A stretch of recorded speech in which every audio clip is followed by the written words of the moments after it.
Hello everyone. Greeting from Aegis India. This is your webinar host Santoshi. I'm from marketing at Aegis India. Thank you for coming online to attend this webinar on error-proofing design using GD&T. A few housekeeping updates. All microphones are muted and cameras turned off to save bandwidth in case attendees have issue with internet connection. You may participate using chats for sending message to the presentation team. We welcome any questions or clarifications on the subject topic. The same will be addressed upon the completion of the webinar presentation. Thanks for your cooperation, and now let's get started. Design engineering is the pillar that helps drive innovation and technology development in manufacturing industry. Mistakes committed in design affect the organization, customer, and society at large in varied perspective.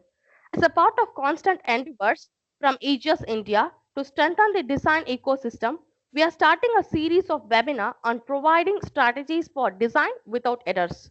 So now, over the next 40 minutes, we have Mr. Natarajan Ramamoorthy, the Managing Director of Aegis India, to present on the topic of the day, error-proofing design using GD&T. Mr. Natarajan has over 36 years of experience in product design, finite element analysis, design verification, validation, and development. His courses on FEA are well known in the industry and academia.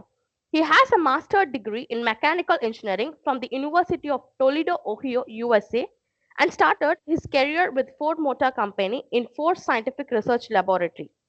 An ASME certified GD&T technologist 2016, he has been incorporating GD&T practice in product design and development in addition to consulting with industries in varied vertical segments. He is an active member of the Bureau of Indian Standards with MED section assisting in evolving standards for material handling equipments in addition to the Drawing Standards Committee.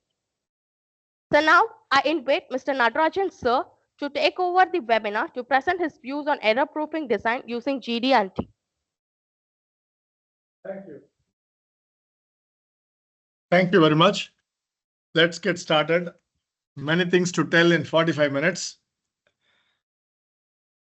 GD&T has become the mainstay for a lot of manufacturing industries who are interested in looking at quality and reliability as their corporate goals in terms of minimization of quality issues and improvement in reliability issues. The agenda, let's go through it. First, we'll start with a brief about Aegis India. The top errors that we typically go through, I'm taking it and classifying it into 3 different areas, the top 10 errors, and then avoiding the errors using GD&T and checklist for first time right, and then we'll follow it up with question and answer sessions. AGS was started in 1993 with a vision to provide engineering development through effective partnership, and we try and do it through 3 mission statements, namely imparting leading edge technology, training and development, including platform sessions such as this that we use to propagate different kinds of learnings that we have had over the last 33 years. Problem solving and new product development through consulting services, and then providing software solutions and technical support. Since 1993, we have been working in 3 different vertical segments, namely the engineering services, where we provide product design and development, FEA, CFD verification, value analysis, and value engineering. And then the software sales and support. We have been representing Solidworks for the last 25 years in India for CAD, FEA, PDM, PLM, and the like, with the recent 3D Experience platform. Live QC Tools is our own quality management system platform that we have introduced at the end of April this year. And design automation and CAD customization, we are known for this across the industry. Third is the training division called Academics, where we provide training on geometric dimensioning and tolerancing, tolerance stacks, failure modes and effects analysis based on the latest AIAG VDA standard, DFM, design for manufacture, design for assembly, finite element analysis, and popular CAD software such as SolidWorks. Now, let's get into the topic of the day. What are errors? First, we need to define what errors are and then say how GD&T is going to address them. Typically in drawing, there are 3 kinds of errors, namely the syntax errors, the assumption errors, and specification errors. In syntax errors, if we make mistakes on the syntax and people interpret it wrongly, then we have problems. If we have left out something and we have allowed the manufacturing and inspection to assume, we get into trouble. And third one is in terms of gap between what really needs to be on the drawing in terms of the specification versus what has been put on the drawing that needs to be bridged as well. If these three happen and they happen before the tooling up stage, it costs very little because it's the engineer's time. However, if it is done after the tooling up stage, it costs an order of magnitude more to fix it. And if the same problem is going to be told to you by the customer, it's again an order of magnitude over the tooling costs. You know how difficult it is to convince the customer to stay with you as a trusted supplier, right? So these are the three things that we need to avoid. The next one is customer complaints. If the customer complaints are directly attributable to design, then those errors need to be eliminated. More so, they should not repeat. One product you had a problem, and similarly, after 4 years, you release the next product. Oops, the same problem came about. This can't happen. So it has to have checklists over there. And then you have the assembly issues, which comes either on the manufacturing shop floor or very rarely it is looked upon service. How many of us has looked at water coolers or water filtration systems at home, and the guy comes in to replace the cartridge? He replaces the cartridge in 5 minutes, but takes another 25 minutes to put it back together. And it's not the same as the one it was before earlier. Yes or no? That is designed for assembly at the service stage, not at the assembly on the production shop floor. So these kinds of things need to be taken care of as well. And the last one is the manufacturing challenges. If these are being addressed at the design stage, then 9 out of 10 times the product succeeds in the marketplace. Take a look at this image. For all the motorcycle enthusiasts, the American Honda, the CRF 1100 Africa Twin is one of the best models. We would drool to own these machines, don't we? Imagine the recall in that vehicle, a potential engine oil leak. That is something we are familiar with in this country, right? You put it on a side stand and the next day morning you come and see if we see a few drops of oil. You come back and say the oil looks a little dirty, I need to change it. That's not the way to get it done, right? So a customer looking at this kind of an issue sees a poor quality product, and the impression he gets as a result of this never gets you another sales as a reference from the same customer. Yes or no? So when you look at the reasons, it's misalignment of the crankcase sealing board leading to imperfect threading. In other words, the projection tolerance zone.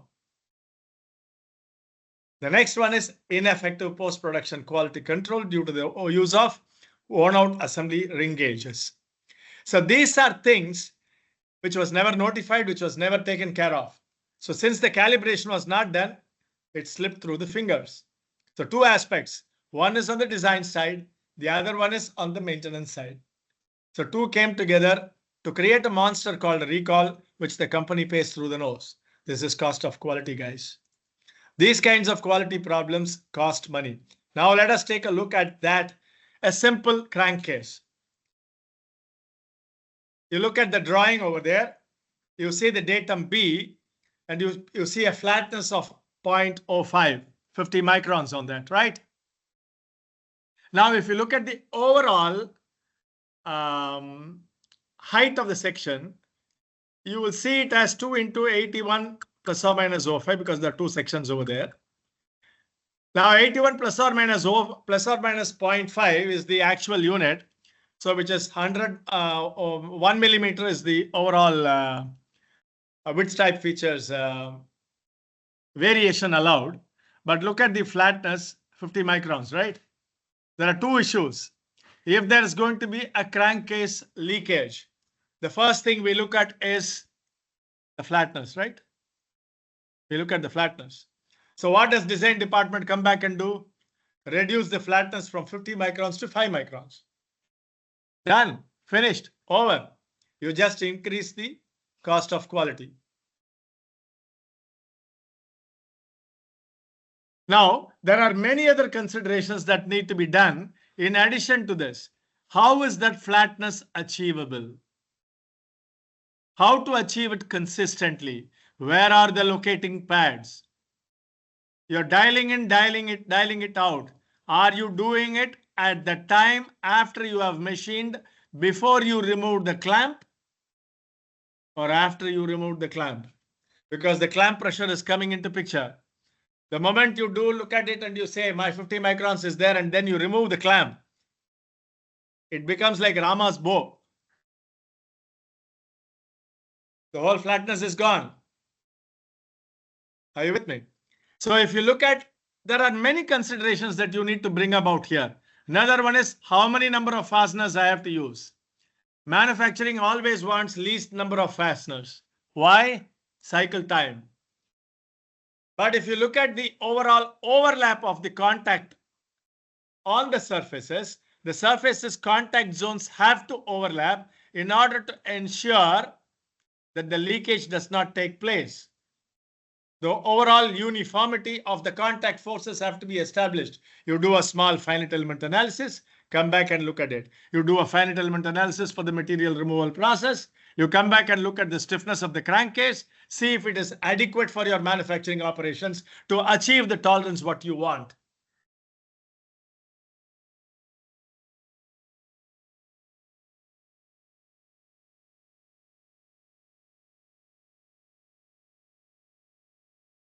Okay, this is the flatness we are talking about. This is the overall height we are talking about. Thank you for updating us. Now, when you look at this allowance, is 50 microns good enough?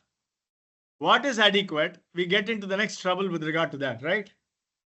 That is where there is another uncommon method which is used.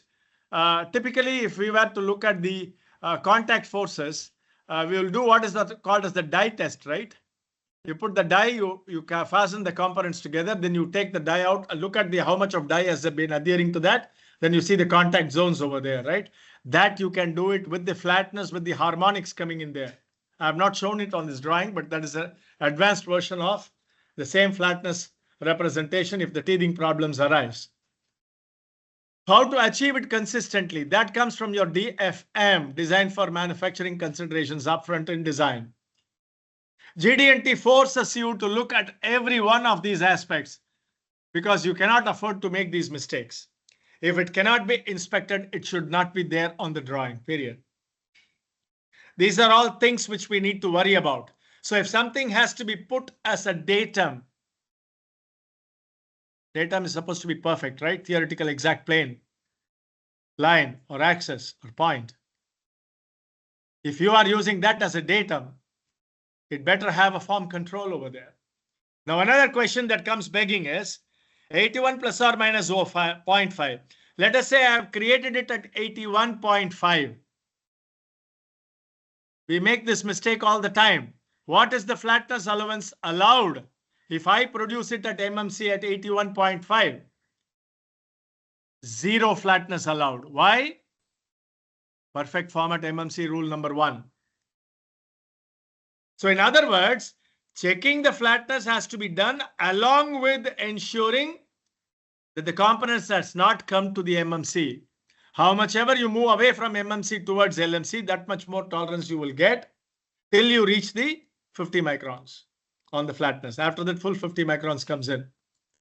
So this aspect has to be borne in mind by the designer as well as by the quality people when they are accepting the components, that they need to look at the flatness in conjunction with the size tolerance that's going to be affecting that flatness. Because flatness is a refinement of form, is a refinement of the size control. Are we clear? Next, you look at this example of a pressure relief valve, which is used ubiquitously across the industries, whether it is automotive, whether it is in the oil pump in the automotive sector, or you look at it from the point of view of pressure regulators in the system, you have the PRVs coming into picture, right? Now, the typical problems that we look at are back leaks, excessive pressure drop, cavitation noise, spring chatter noise, erratic operations, premature spring failure. When the design department is seized of these failures upfront in visualization and then goes about contriving strategies to achieve the requisite tolerances to mitigate these issues, that's when these errors will not surface subsequently down the line. So we cannot attribute it to the design department. So when you look at the conical unit over here, you look at the spring over there. It's a preloaded spring unit over there, right? And this is the one which is where we are having the issues with regard to the pressure drop, the vortices which are going to form over there, the cavitation noise that is coming upon, all these things, right? Now, when I look at the drawing, simple, beautiful, easy, but filled with issues. These are all plus or minus tolerances which cannot be put on drawings because GD&T standards mandate 100% GD&T for form control, form control, orientation control, location control, right? Other than size tolerances, every other place you need to use GD&T. Now, what is the interrelationship between the features that is shown over here? It's all defaulting to the general tolerance at the bottom of the drawing. Do we want that? And another thing is the 60 plus or minus 0.05, plus or minus 0.05 degrees. You see that conical part of it right there. Now, the gap, if you look at the previous picture, the gap between these two, which is going to dictate a lot of things, is a linear dimension measurement, while here it is a conical angle measurement with a divergent tolerance zone. It is not reflective of the feeler gauge inspection methods. So obviously it's an error in the level of disposition that we are going through at the design stage, because the tolerance zone is not reflecting what we require to control. So these kinds of drawings are recipes for disaster, specifically with regard to the previous slide that I have shown you with regard to the issues that are coming in. Now go to the GD&T part of it. I'm reproducing the same customer complaints here. The back leaks is prevented based on the profile tolerance, which is sitting with A and B. A coming for the OD, which is reflecting the assembly, and B coming for the spring seat, where the perpendicularity is provided. When perpendicularity is provided, it is taking level 2, which is form as well inside, right? Because level 3 is orientation. When level 3 is a higher control established, it contains level 2 inside of it. All these are to be contained within the plus or minus 0.08, because that is the width type feature, right? So when you look at that datum B, what does it mitigate? The premature spring failure. How is that possible? The perpendicularity or the lack of it allows the spring to bend more than capturing the energy in torsion as far as the spring strain energy is concerned. The moment it continues to do that, it uses up life, leading to a breakage, leading to a stiffness which is completely different than what you designed for in the original stiffness K. Now it is two springs in series. Parallel, you can add up series. 1 by K equals 1 by K1 plus 1 by K2, right? It's completely gone. Noise comes in. The whole characteristics is gone. Downstream equipments get into trouble. Imagine if it is going to be an oil pump in your engine. So the perpendicularity takes care of the premature spring failure in addition to the flatness on the spring drawing itself. Okay. Next, when we look at the profile tolerance, it also helps you to give a uniform tolerance zone that you can take the direction cosine of that with regard to the plus or minus 30 degrees, right? Nominal dimension. Use that in your linear and come up with your single dimension stack with the components coming from the other dimension, two-dimensional stacks control. And then the maximum material condition is to put there over to ensure assembly and also to ensure that it's to say that bonus tolerance is provided. How much bonus tolerance? 100 microns, over and above 15 microns. So manufacturing cannot complain. So if you look at datum feature of size A, it is used in RFS here. It is used in RFS here. It is used in RFS here. In other words, no bonus tolerance comes from your material boundary on the DRF, which means most of these problems get eliminated as a result of that. GD&T compels you to look at customer complaints up front, put it on the drawing as measurable parameters, put it as key characteristics, depending on how these problems are critical in terms of your DFMEA severity, occurrence, and detection values. No RPNs anymore. So the third example is going to be on the previous example. We looked at the form control. Why did I put the profile control over there? The profile control was put because we are controlling the form, we are controlling the orientation, we are controlling the conicity, straightness of the line element, taper, position, everything gets controlled. The coaxiality comes into picture. It's an elegant method of controlling many characteristics in one. So one inspection, you don't need to put many controls. If you put many controls and you have to inspect each one of them, it costs you money that you need to prevent. Third example is a tool, a machine tool. Everybody is looking at lower, reduced cycle time. So high-speed machine spindles are ubiquitously being used, consumed by the manufacturing industries.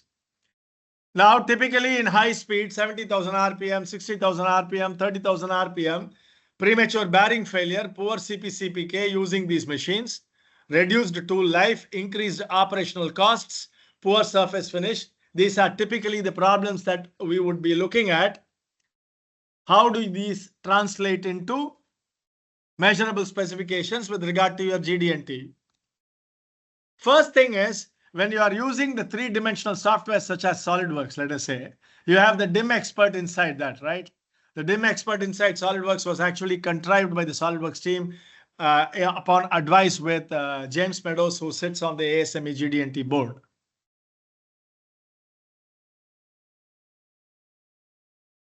So you can use the leverage the tools and you can visually see how much tolerance you have allocated, whether you have allocated the tolerances or not, whether it is defaulting to the general tolerances at the bottom.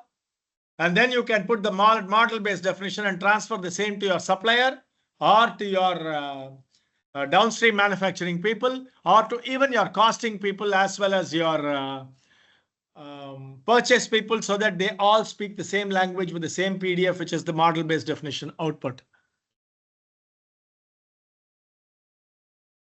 So when you convey this information, a picture gives you 1,000 words.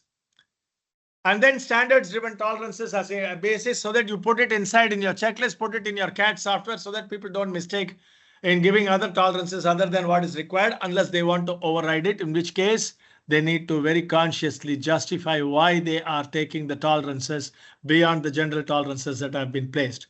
Because any tolerance control you put on the drawing costs company money. The same spindle, an example of it, you look at this. You see on the left side, the datum A is provided for the bearing area where bearing axis is sitting, right?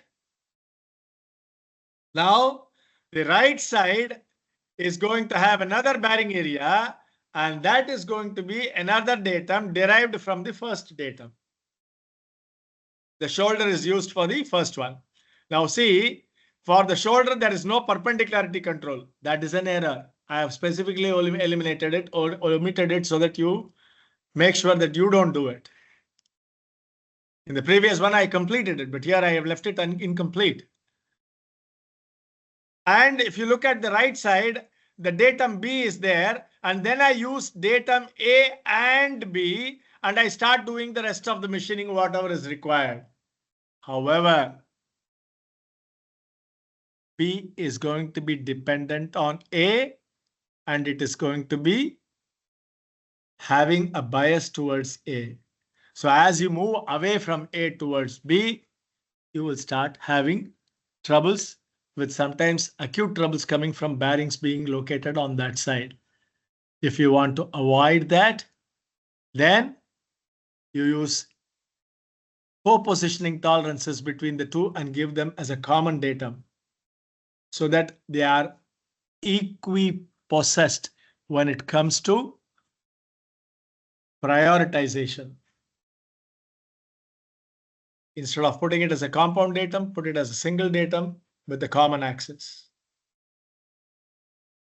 Many problems can occur. The bearing, because of this kind of a disposition, I have committed a mistake in putting this on the drawing. I am showing you an error I have created. In the previous case, I have suggested certain methods for you to employ, which could help you to alleviate the problems. Here I am telling you, we are introducing an error in the drawing, as a result of which we are going to have quality issues and reliability issues. Either we have not defined it, or we have left it to the gods and the standard tolerances at the bottom, or we have allowed manufacturing to assume them. We get into trouble. Imagine if I put on this drawing AMBM. Finished. Bonus tolerance, your vibration will kill the product. This is exactly how errors can be circumvented or eliminated. Downstream problems can be addressed because of this. Now, the fourth most important thing is, I have given you many points over there. The 5 additional points, 10 errors I told you, right? 5 we have already looked at in between within the 3 examples. The other 5 comes in over here. And that is, typically people have a bad habit of putting the center line and saying this is data. Center line of what? The ID, OD. Manufacturing takes the ID, inspection takes the OD, period. And is it functional? No, it's wrong. Next one is, if you look at the datum A, it is unstable. Why? The CG is lying outside the footprint of the CG is lying over here. You get into trouble. So if repeatability is not there in inspection, stability is not guaranteed, how do you inspect it? And is it a mating feature or a non-mating feature? If you use a non-mating feature as a surrogate datum, you are going to increase the tolerances because you have to give additional tolerances. Might as well go and change the sequence and assembly by redesigning and making sure that mating phases are used as datums. Unstable features cannot be used. We know of one company, one of our customer who came to us with a problem, and we told them this is where the problem is. And it was primarily the choice of datums. You know what was the outgo for the company in terms of money for the plastic components used in the door internal trims? 50,000. I'm sorry, 50 lakhs. LH 50 lakhs, RH is 1 crore. Why? Because of the design problem. If it is a flexible feature, don't use it as datum. If it's an inaccessible feature, cannot use it as a datum. For example, datum D. It's right down at the well, at the bottom of the well. How can you access it? For creating it as a datum. So what, sir, what if my design tells me that this is the only way to design it? Change the design. I would rather do it at the design stage than to get fixated on this problem subsequently down the line at the customer place.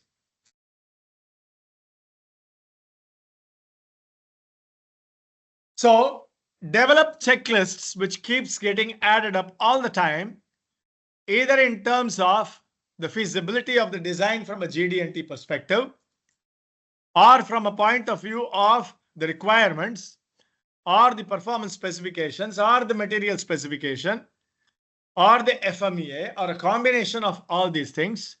Prepare the checklist, because we keep using these kinds of checklists in our office all the time for all the designs that we do as engineering services.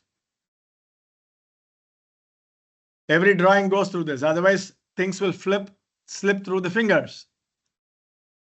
then we have to blush in front of the customer. To save those blushes, these checklists are process-driven thing which need to be put in place.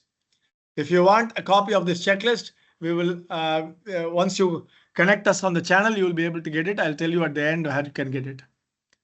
These kinds of checklists are live document till the design process alive in the company. You keep on adding your knowledge, your experience onto these checklists and augmenting it every bit of the way. These are basically mistake proofing.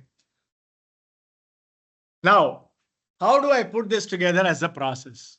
I have shown you a few examples. If you look at the example of the shaft, I did not use the, let's go back. I did not use run out. Did you notice that? I used position. Run out seems to be a choice, but the problem with run out is it's an inspection method where 50% of it is form control and 50% of it is concentricity control. So if you get into trouble, is it the inertia which is playing the problem where the center is away from the axis of rotation, or the instantaneous axis of rotation which is creating the problem? I do not know. The next cheaper way to do it is to use the position control. Concentricity, I will not use it because it has been abused quite a bit and it is very expensive. And rightfully so, ASME has removed the concentricity and the symmetry representation and the geometry characteristic symbols from 2018 onwards. Rightfully so. ISO has not done it yet. It's only a matter of time.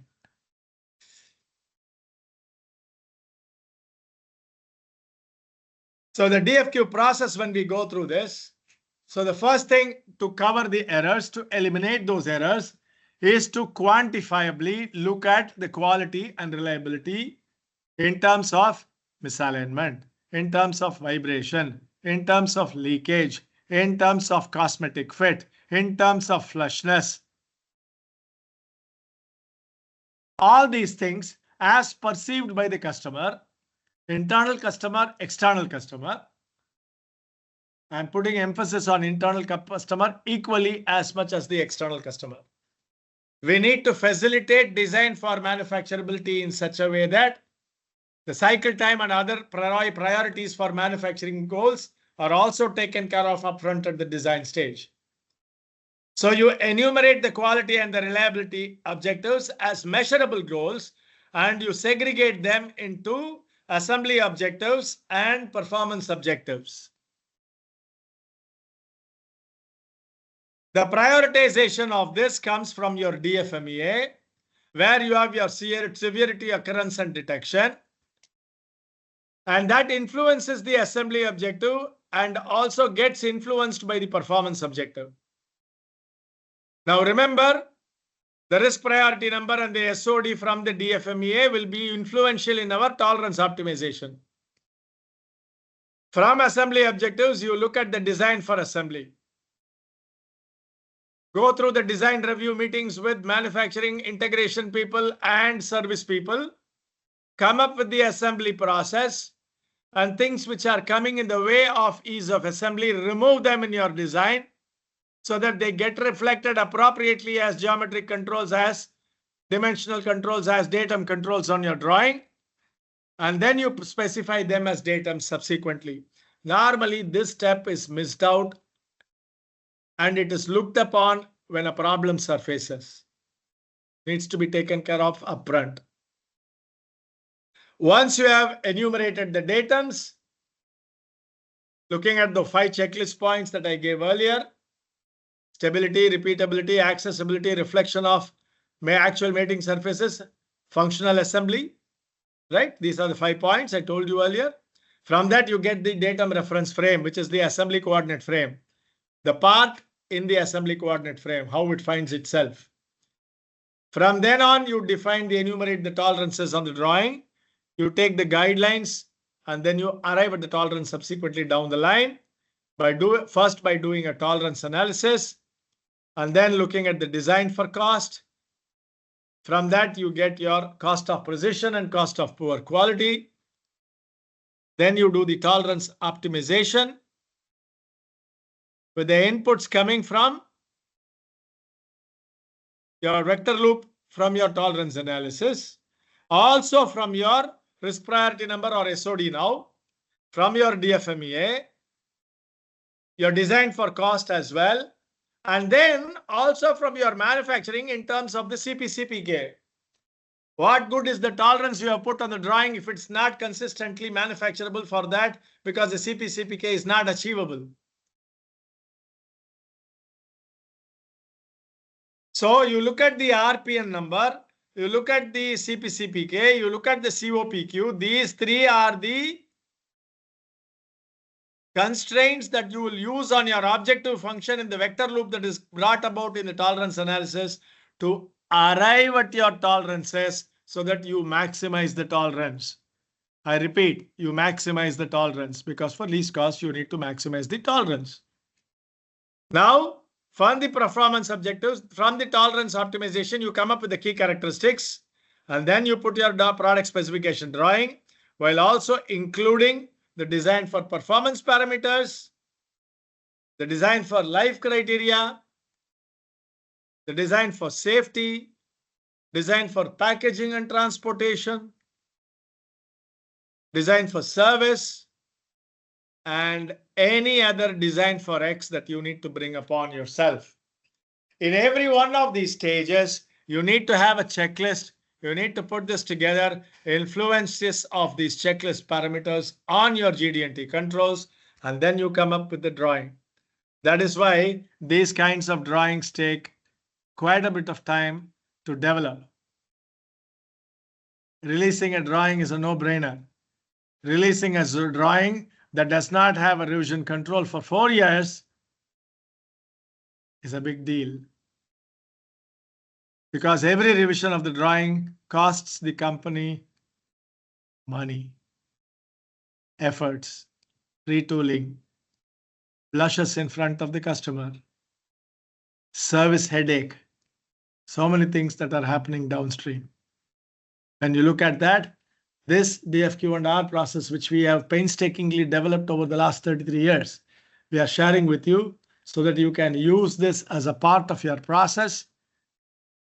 If you have a PLM or a PDM or a process, you can put this in so that every stakeholder who comes into the cross-functional team involving manufacturing, inspection, as well as design, release the drawing in joint ownership.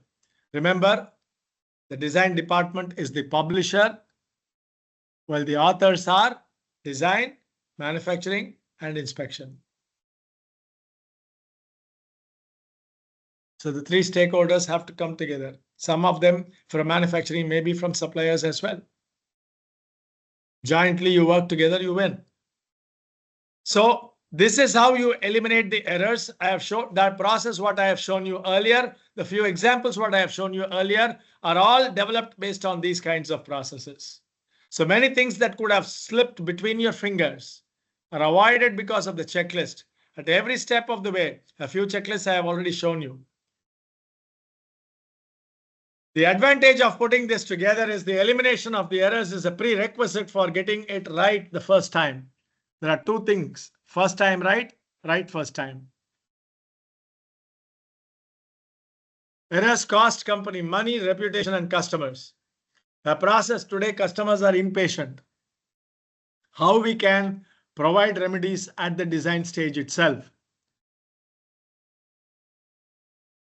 There's one Tirukural for people who know Tamil, which says, Tinai Tunayam Kutram Varinum, Panai Tunayam Kolvar Padinanuvar.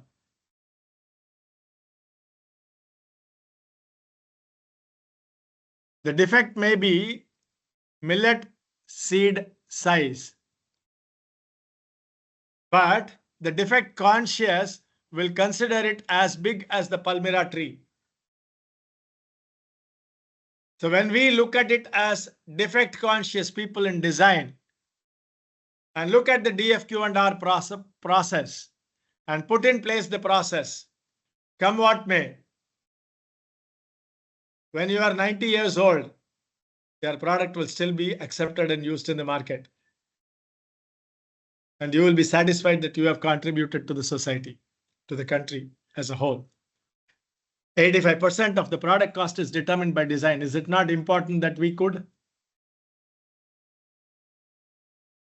look at this from a cost perspective at the design stage itself and put these places?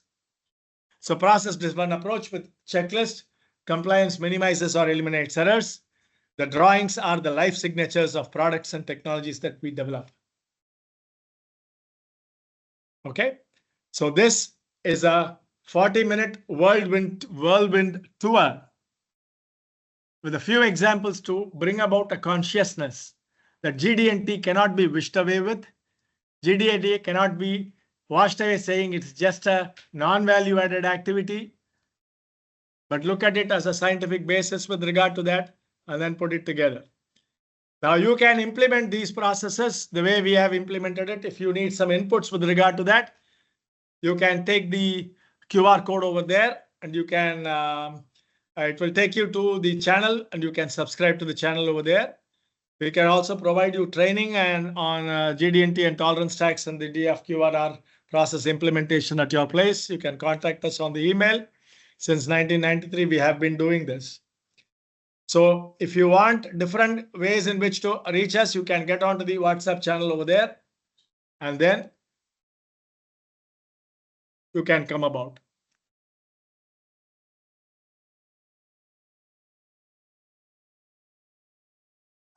Thank you, sir, for the wonderful session. Hope everyone had a quality time.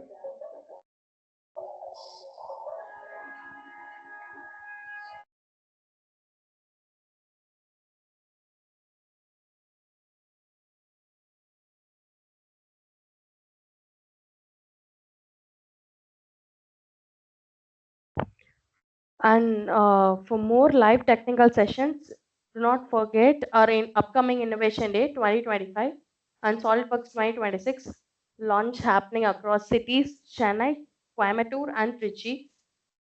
So at Chennai, it is held on October 9th, venue Radisson Blue. And at Coimbatore, the event is going to happen on November 13th at Hotel Merlis.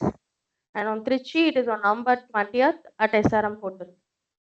Scan the QR code or check the chat box for the registration link.